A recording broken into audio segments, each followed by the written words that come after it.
Selamat pagi, saat ini kita lagi berada di Kampung Ujung Karang bersama Bapak Desa. Yang saat ini kita lagi ada di kebun vanilinya Bapak Morris. Yang sekaligus kita akan melakukan polinasi pada bunga vanili. Pagi ini lagi mengawinkan vanili di rumah Bapak Desa Ujung Karang. Dibilang apa? Polinasi. Polinasi.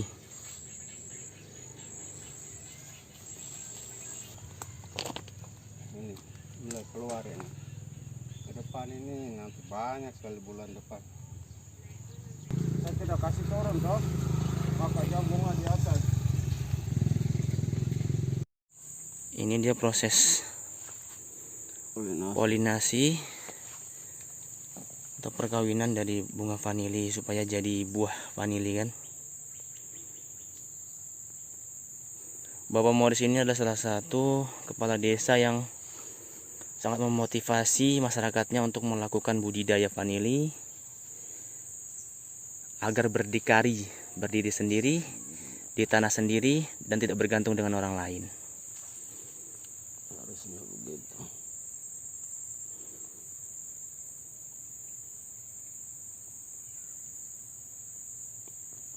Oke. Sekarang keluar untuk bulan besok. Kalau dari berbunga sampai panen itu sekitar berapa bulan, Bapak? Berbunga. Dari bunga sampai dia bisa kita panen. Kalau bunga ya tergantung 2 minggu bunganya. Setelah kita sudah polinasi, mau jadi buah itu sekitar 8 atau 9 bulan baru kita bisa panen. Dan bisa satu rumpun itu bisa menghasilkan berapa kilo biasanya? Satu pohon. Nah itu tergantung kita masalah polinasi. Misalnya satu tandang itu kan ada berapa bunga yang nanti keluar. Kalau kita mau menghasilkan buah yang begitu keren atau yang mantap, jadi kita lepaskan yang lain. Misalnya dalam satu itu ada 12 atau 10, kita bisa kawinkan. Misalnya 10 ya kita kawinkan 7 atau 6, yang 4-nya kita kasih lepas supaya buahnya aja besar panjang. Berarti nggak dijadikan semua kan, biar yang hasil buahnya pun jadi grade A, ya kan? Iya, itu seperti itu. Dikawinkan semua. Nah, buahnya kecil-kecil. Buahnya kecil, makanan yang mereka ambil dibagikan buahnya kecil. Itu seperti itu. Oke, baik. Ini adalah salah satu contoh buahnya yang udah mulai menguning. Dan ini contoh buahnya juga ya. Ini ambil ini sudah siap, satu sejatuh. Ini yang sudah siap. Nah itu yang udah panen karena udah coklat ya kan? Ya, sendirinya pegang saja langsung lepas.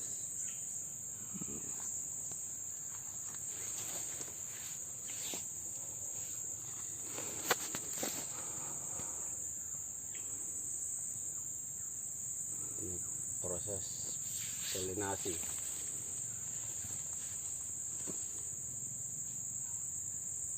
Kita ambil dia punya powder tuh, masukkan di sini. Kayak putik dan benang sari. Setelah itu sudah, tapi jangan ini harus kasih padat dia baik, baru tutup dia kembali begini. Oke, itu sudah siap. Dan ini salah satu contoh buah vanili yang masuk dalam grade A ya. Dari panjangnya dan ukurannya, besarnya tuh masuk dalam grade A. Kalau sekarang itu harga vanili per kilonya berapa, Bapak? Berat keringnya? Buat keringnya yang sementara dengan pandemi COVID ini harganya aja drop. Ya, sementara itu harganya ada yang 12, 13. Itu yang kering. Yang kering. Jadi kalau biasanya kan kita ada masuk di harga 4 juta sampai 5 juta per kilo kan. Sekarang karena musim pandemi jadi harga anjlok.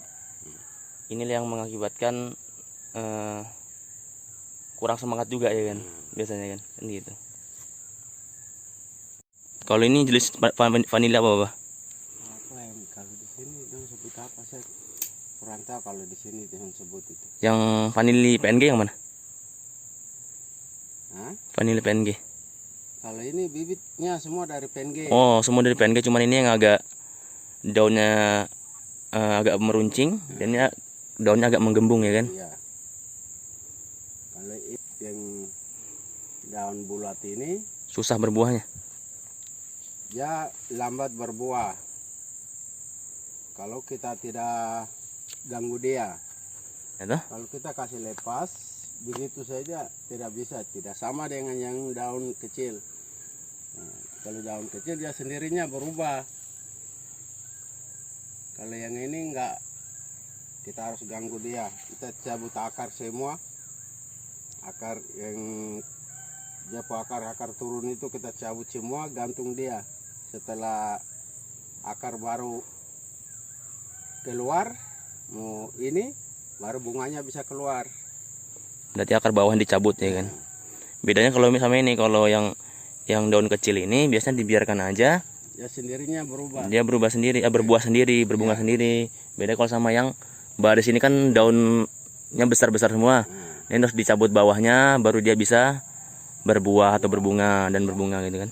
Itu begitu. Oh, itu yang saya tanam. Lain saya ada tanam di sebelah sana.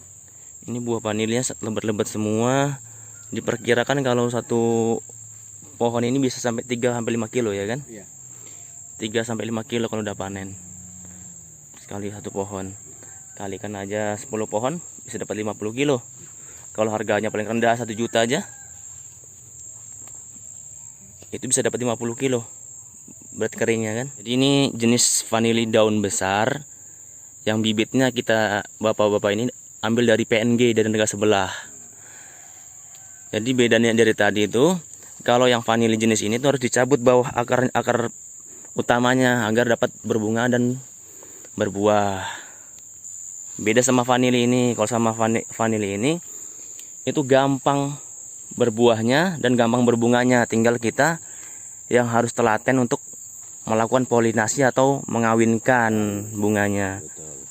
Ini lumayan bagus, sangat bagus lah buahnya, lumayan sangat bagus, dan kalau udah besar ini bakalan jadi grade A. Nah, ini masih, nanti dia lebih panjang lagi, besar lagi.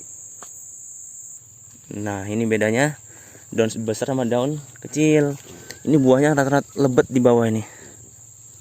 Lebat. Keliling buahnya. Dan ini yang membuat potensi di Papua sangat luar biasa. Untuk rencana kedepannya bagaimana Bapak untuk vanili ini? Atau kita kembangkan lebih besar lagi di kampung ini atau? Memang di Kabupaten Kerom yang program unggulan sekarang itu vanili, harus dikembangkan vanili di setiap distrik. Nah, di Arso Timur ini yang sudah jalani di beberapa kampung termasuk Kampung Pikere ini. Ya, itu tergantung dari masing-masing orang. Kalau mau berkembang ya harus kerja keras. Bagaimana cara kita menanam,